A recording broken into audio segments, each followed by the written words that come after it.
ഇന്ന് തന്നെ ഡൗൺലോഡ് ചെയ്യൂ. കാണൂ നിങ്ങളുടെ ഫേവറേറ്റ് ഷോസ്.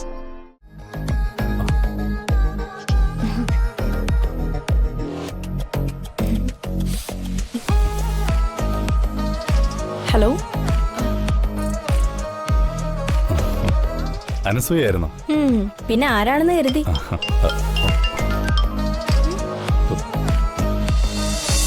ഞാൻ ഫോണിൽ പറഞ്ഞ കാര്യം ആലോചിച്ചൊരു തീരുമാനത്തിലെത്തിയോ? എന്ന് നടത്താമെന്ന് മാത്രം പറഞ്ഞാ മതി, ബാക്കിയെല്ലാം ഞാൻ ഏറ്റു. അത് ഭദ്രേട്ട, അർജുന്റെ സമ്മതം കൂടി നമുക്ക് അറിയണ്ടേ? എന്തിന്? നിന്നെ അളിയൻ കല്യാണം കഴിച്ചത് അങ്ങനെ സമ്മതം വാങ്ങിയിട്ടാണോ? അനസൂയ അർജുൻ ഇഷ്ടമാണല്ലോ, അവനോടൊന്ന് പറഞ്ഞ് മനസ്സിലാക്ക്.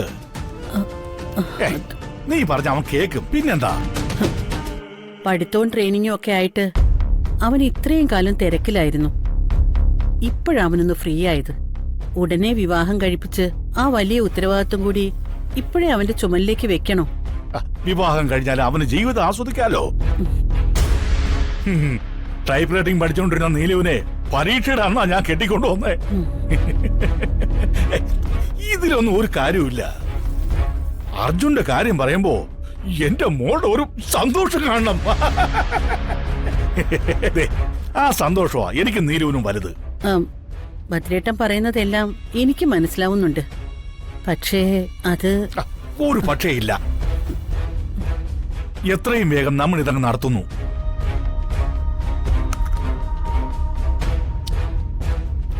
ഇത് കൊള്ളാല്ലേ? ഇത് എവിടുന്നാ വാങ്ങിയേ?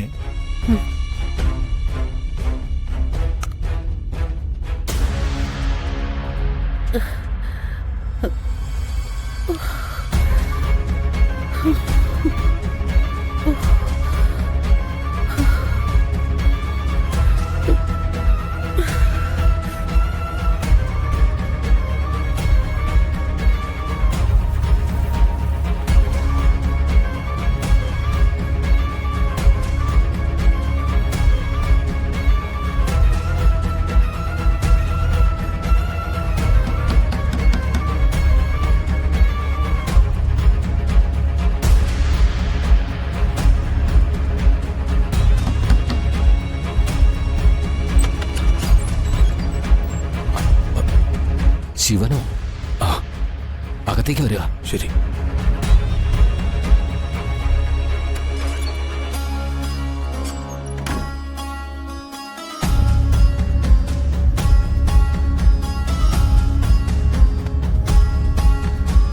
നീ ഒറ്റയ്ക്കാണോ വന്നത്? സീതയും കല്യാണിയൊക്കെ എവിടെ? അതൊക്കെ ഞാൻ പറയാം. ഞാൻ തിരുവേനോടൊരു സഹായം ചോദിച്ചു വന്നതാ. സീതയും മോളെയും ഞാൻ തുമ്പികളുടെ അടുത്തേക്ക് അയച്ചു. ഞാൻ പോയില്ല. നാട്ടിലെ പ്രശ്നങ്ങളൊക്കെ ഒന്ന് ഒതുക്കിയിട്ട് അവരെ പോയി കൂട്ടിക്കൊണ്ടുവരാമെന്ന് വിചാരിച്ചു. അത് നന്നായി. നാട്ടില് മുഴുവൻ പ്രശ്നങ്ങളാ. മണിമാല തിരിച്ച് ദേവീ സന്നിധിയിൽ വെക്കാത്തത് കാരണം ദേവിയും കോപത്തിലാ. എല്ലാം ഒന്ന് കെട്ടടങ്ങട്ടെ. ദേവിക്കറിയാം ഞാനും എന്റെ കുടുംബവും തെറ്റൊന്നും ചെയ്തിട്ടില്ലെന്ന്. ഞാനിപ്പോ ഇങ്ങോട്ട് വന്നത് തിരുവേനയോട് ഒരു സഹായം ചോദിക്കാനാ. എനിക്ക് വേറെ എങ്ങും പോകാനിടയില്ല തിരുവേനി. കുറച്ചു ദിവസത്തേക്ക് എനിക്കിവിടെ അഭയം തരണം. ഇവിടെ നിന്നാലേ അറിയാനാകൂ. ഇവിടെ ആകുമ്പോ ആരും സംശയിക്കില്ല. കുറച്ചു ദിവസത്തേക്ക് മതി. പറ്റില്ല എന്ന് പറയരുത്. ശിവൻ ഇവിടെ തങ്ങുന്നതുകൊണ്ട് എനിക്ക് കുഴപ്പമൊന്നുമില്ല.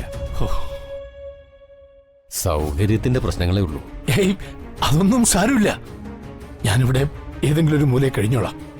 അല്ല, ശിവൻ വല്ലതും കഴിച്ചായിരുന്നോ? ഇല്ല. ഞാൻ സുഹാസിനിയോട് എന്തെങ്കിലും കഴിക്കാൻ എടുക്കാൻ പറയാം. താനിരിക്കും.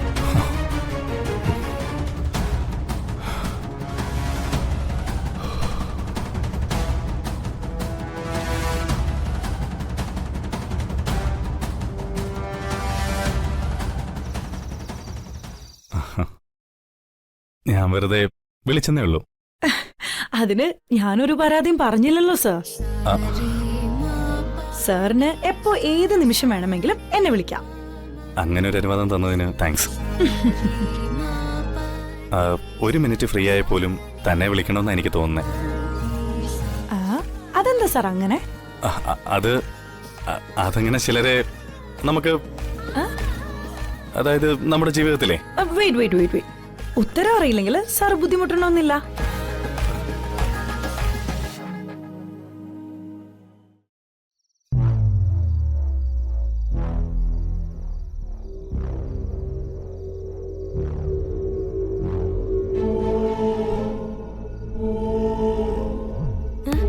നീ ഇവിടെ ഇതി കുത്തിക്കൊണ്ട് നിന്നോ? ഞാൻ നേരത്തെ പറഞ്ഞതൊക്കെ നീ മറന്നോ? നമ്മൾ കുടുംബത്തോടെ ഇവിടെ വന്ന് കിടക്കുന്ന എന്തിനാണെന്ന് നിനക്കറിയാലോ. അതിനിപ്പോ ഞാൻ എന്ത് വേണമെന്ന് അമ്മ പറയുന്നേ? എടി, സമയം കിട്ടുമ്പോഴൊക്കെ അർജുനോട് പോയി സംസാരിക്കേ. അങ്ങനെ സംസാരിച്ചും ഇടപഴകിയും അവന്റെ മനസ്സിൽ കയറി കൂടണം. അവന് നീ ഇല്ലാതെ പറ്റില്ല എന്നുള്ളൊരവസ്ഥ ഉണ്ടാവണം. അല്ലാതെ ഇതി നോക്കിയിരുന്നാലേ അവനെ വേറെ പെമ്പിള്ളാര് കൊത്തിക്കൊട്ടു പോകുമ്പോഴേ ഇരുന്ന് മോങ്ങരുത്. അവനിപ്പം മുറിയിലുണ്ട്. നീ ചെന്നേ അവനോട് സംസാരിക്കേ. ഇങ്ങനെ മരം പോലെ നിൽക്കാതെ ചെല്ലടി അങ്ങോട്ട്. മൊബൈൽ ഇങ്ങതാ ചെല.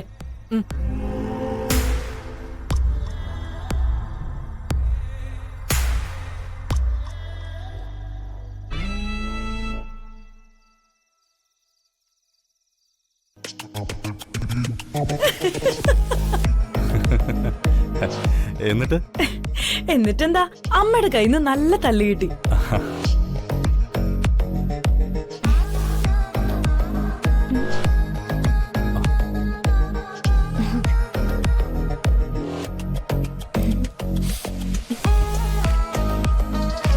ഹലോ, അനസൂയായിരുന്നോ? പിന്നെ ആരാണെന്ന് കരുതി?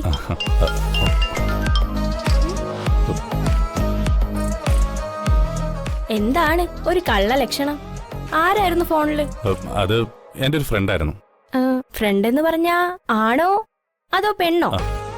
നിനക്കിപ്പോ എന്താ അറിയണ്ടേ? എനിക്കിപ്പോ ഒന്നും അറിയണ്ട, ഭാവിയിൽ അറിഞ്ഞാ മതി. വെഡിങ് ആനിവേഴ്സറിയുടെ അന്ന് വന്നാ മതിയെന്ന് അച്ഛനും അമ്മയും പറഞ്ഞപ്പോ ഞാൻ അവരെ നിർബന്ധിച്ച് നേരത്തെ കൂട്ടിക്കൊണ്ടു വന്നത്. അത്രയും നേരത്തെ എനിക്ക് അർജുനേട്ടനെ കാണാലോ. എനിക്കെന്തോ ഇവിടെ ഭയങ്കര ഇഷ്ടമാണ്. ഈ വീട്, ഇവിടുത്തെ ആളുകള്, ഈ മുറി, പിന്നെ അർജുനേട്ടൻ. ഇവിടെ സ്ഥിരതാമസാക്കിയാലോ എന്ന് ഒരാലോചന ഉണ്ട് എനിക്ക്. അനസൂയെ, നമുക്ക് പിന്നീട് സംസാരിക്കാം. എനിക്ക് ഒരു ഗ്രൂപ്പ് മീറ്റിംഗ് ഉണ്ടായിരുന്നു, അതാ. മീറ്റിംഗ് കഴിഞ്ഞ് താഴേക്ക് വരാം. വരണം, എനിക്ക് ഒരുപാട് സംസാരിക്കാനുണ്ട്. ഷുവർ, ഞാൻ വരും. എന്നാ ഓക്കെ, ഞാൻ ശല്യപ്പെടുത്തുന്നില്ല.